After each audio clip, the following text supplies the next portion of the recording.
You always believed the healthiest people who ever walked the earth guarded a secret we lost, something sealed in a desert cave. A recipe no one bothered to write down. You hunted it through sterile labs and glowing screens, certain the real cure lived only behind white coats and clinical trials. Then the quiet truth landed. The answer never vanished. It waited in plain sight, unread inside the oldest book most families already keep on a shelf at home. What if the greatest healing secret of the ancient world was never lost in a cave or a lab, but sitting unread in the oldest book most families already keep in the house? And of the 10 foods coming, one was so prized that kings traded it like money, and another is the one everybody still argues about. I'm Gideon.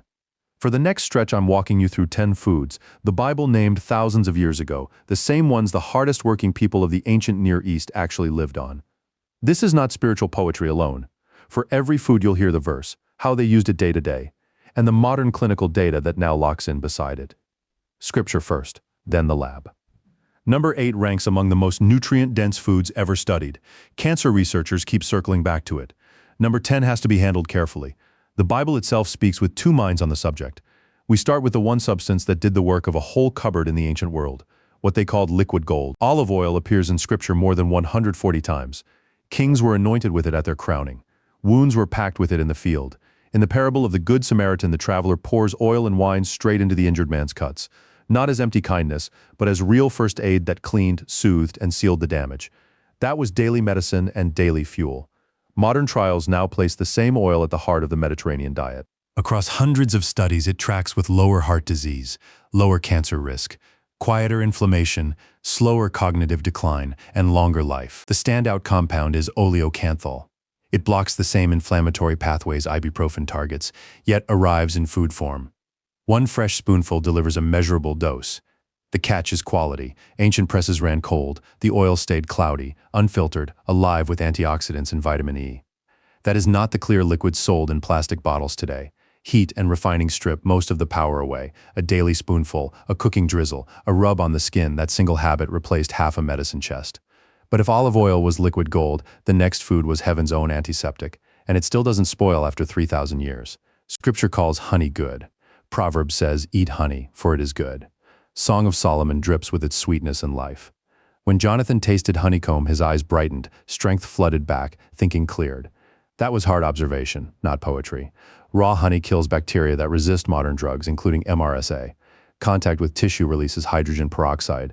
Low pH builds an acid wall. The protein defense in one rips open germ cells. Hospitals now seal certified Manuka honey into wound dressings. Only raw works. Heat past 100 degrees Fahrenheit destroys the enzymes. The clear stuff on grocery shelves is little more than sticky sugar. Ancients packed it on cuts, took a slow spoonful for sore throats, stirred it into warm water with lemon at the first cold scratch. Moderate amounts raise blood sugar more gently than white sugar. Honey sealed in Egyptian tombs 3,000 years ago is still edible. Honey kept desert travelers alive. The next food actually pulled a dying king back from the edge, on a prophet's prescription. The prophet Isaiah stood over King Hezekiah as the ruler of Judah faced death. 2 Kings chapter 20 records the scene. A fierce infection had taken the king. Isaiah did not only pray, he ordered a lump of figs pressed hard onto the boil. The king recovered his strength and lived.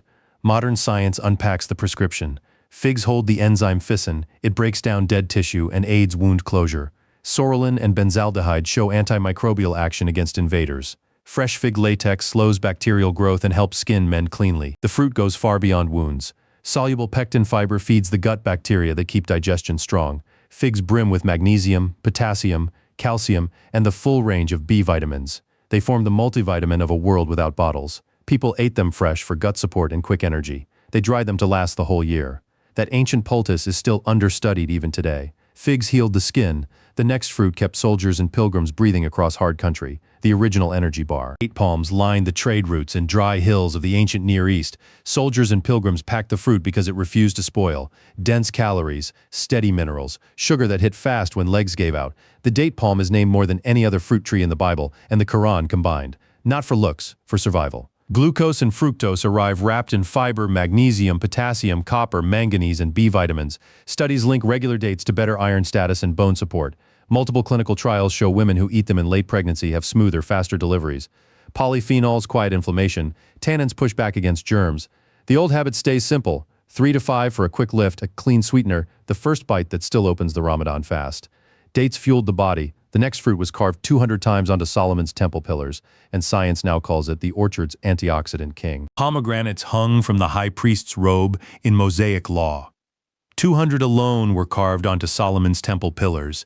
In Scripture's poetry, they stand for plenty, beauty, and life. Statement, not decoration. Inside the fruit lives punicolagen, a polyphenol rare in nature.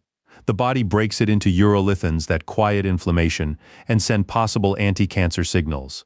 Juice trials link regular intake to lower blood pressure, protected cholesterol, healthier arteries, and reduced inflammation markers. Its polyphenol density outranks red wine, green tea, and blueberries. Across the Middle East, dried rind tea still calms gut trouble. The old practice used the whole fruit, seeds, juice, rind tea, not a pill extract. The patience required to seed it was part of the lesson. If the pattern is forming, that Scripture handed down tested medicine, not only sayings, the back half turns to the everyday staples that fed whole civilizations. Among those everyday staples sat the lentil, the red stew Esau took in exchange for his birthright. Genesis paints the trade as reckless. A hungry man surrenders his future for one meal. That reading collapses once you grasp what dried red lentils truly offered. Multi-year storage, dirt-cheap fuel, filling bulk that stopped hunger cold, and dense nourishment that rebuilt a body through lean seasons. One cooked cup carries roughly 18 grams of plant protein along with iron, folate, zinc, magnesium, and potassium. Low glycemic index keeps blood sugar steady for lasting energy. Fiber nourishes gut flora and helps lower cholesterol. Longevity research finds high legume intake among the strongest predictors of long life in the communities that outlast the rest. Ancient cooks soaked them first, then slow-cooked with cumin, coriander, and olive oil. Soaking breaks the phytic acid that locks minerals away. Without that step, the nutrients stay trapped. They mastered the method centuries before any lab named the chemistry. Lentils rebuilt muscle. The next grain rebuilt gut health. And it was the ordinary barley bread Jesus multiplied for the 5,000. The loaves Jesus broke for the 5,000 were barley, not wheat, barley, food of the poor, of marching armies, of sailors on long voyages. Ordinary people's bread that turns out extraordinarily gut-friendly. Barley carries the highest beta-glucan of any grain. That soluble fiber forms a gel in the gut. It slows sugar absorption, pulls bad cholesterol from the blood, feeds beneficial microbes, and supports immunity. The proof runs so deep that regulators permit an on-package health claim for cholesterol and steady blood sugar. Its glycemic index sits lower than wheat or rice. Studies show it can beat oats on post-meal blood sugar. Ancients cooked it as simple porridge or flatbread. Prefer hulled over pearled when possible, yet even pearled stays a bargain carbohydrate that delivers. Barley was ordinary. The next grain changes how you should think about an entire grocery aisle, and it is the one king's prize like treasure. The grain king's prize like treasure was wheat, but not the kind filling grocery shelves today. Biblical wheat meant ancient strains, einkorn and emmer. Modern high-yield dwarf wheat arrived only in the mid-20th century, bred purely for bushels per acre. The trade-off was steep: altered gluten, extra starch, fewer micronutrients. Einkorn carries just 14 chromosomes. Modern wheat has 42. That difference produces a distinct gluten many sensitive people tolerate without trouble. It also delivers more protein, beta-carotene, lutein, riboflavin, and antioxidants. Its starch digests more slowly, so blood sugar climbs gently instead of spiking. Kings guarded it. Traditional bakers slow-fermented it into sourdough, which further breaks the gluten and freeze-locked minerals. The loaves came out dense, dark, and whole grain. Never the airy white slices we know. Einkorn flour is sold again now. It costs more. Yet it sits far closer to the grain human digestion evolved to handle. The grain of Scripture never made people sick. Next comes the vine at the center of almost every spiritual picture Jesus drew, and the polyphenols aging researchers still chase. The vine sat at the heart of Scripture. Jesus declared, "I am the vine." Noah planted one as his first act after the flood. It marked Passover tables, filled the Song of Solomon, and drove the farming parables. The people who lived by it prized grapes for reasons that ran deeper than symbol. Fresh grapes, raisins, and juice carry resveratrol, quercetin, and anthocyanins. These compounds support the heart, calm inflammation, and extend cellular life. Resveratrol flips on repair-linked proteins. That single action has fueled aging research for 2 decades. Skins and seeds pack the highest doses. Whole grapes deliver fiber, potassium, vitamin C, and vitamin K. Raisins concentrate the sugars and minerals. Even the leaves still wrap food and soothe inflammation across Mediterranean kitchens. Grapes give vitality in every form, but the fermented form is number 10, and it demands the most careful handling on this entire list. The fermented form brought both gift and risk. Scripture warns repeatedly against excess. Drunkenness draws sharp rebuke from Proverbs through the letters of Paul. No blanket praise appears anywhere. Yet the same Paul tells Timothy to use a little wine for his stomach and his frequent illnesses. 1 Timothy chapter 5 records the advice plainly.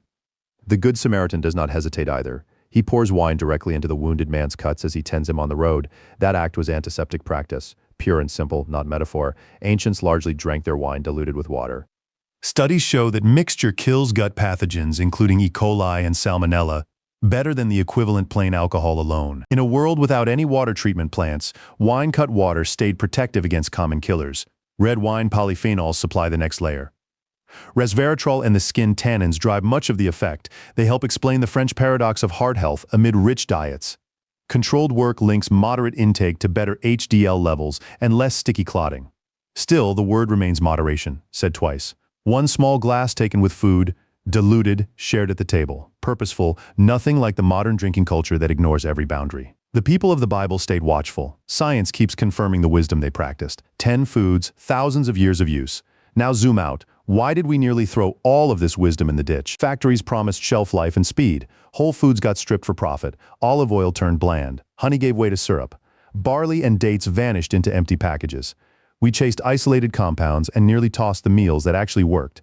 The writers never mapped molecules. They had no need. They watched what healed inflammation, what stopped infection, what kept a body strong through hard labor. The food was the point. The healing was the point. Modern trials and microscopes keep landing in the same places those watchful people already knew. The oil calms, the honey kills bacteria, the grain lowers cholesterol, the fruit fuels the work. Industrial replacements were the real loss. Centuries of hard-won wisdom almost disappeared for convenience. The book was right. Mechanism was never the point. So what should a body actually do with all of this? Starting tomorrow, without pretending a porch talk replaces a physician. The greatest healing secret was never lost in a cave or a lab. It waited unread in the oldest book most families already keep in the house, and on the oldest trees in the field. Science keeps confirming what watchful people already practiced. The people of the Bible were not backward, they were watchful, and modern science keeps circling back to prove their hard-won food wisdom was right all along. I am not a doctor. None of this replaces a physician. Check interactions and conditions before changing habits. Moderation beats enthusiasm. Pick one food from the list, ideally raw honey or real extra virgin olive oil, and use it the old way for 7 days. If quiet proof like this keeps drawing you back, subscribe to Gideon's Porch. Comment which biblical food your household already keeps and which one you're adding first. Thank you for watching.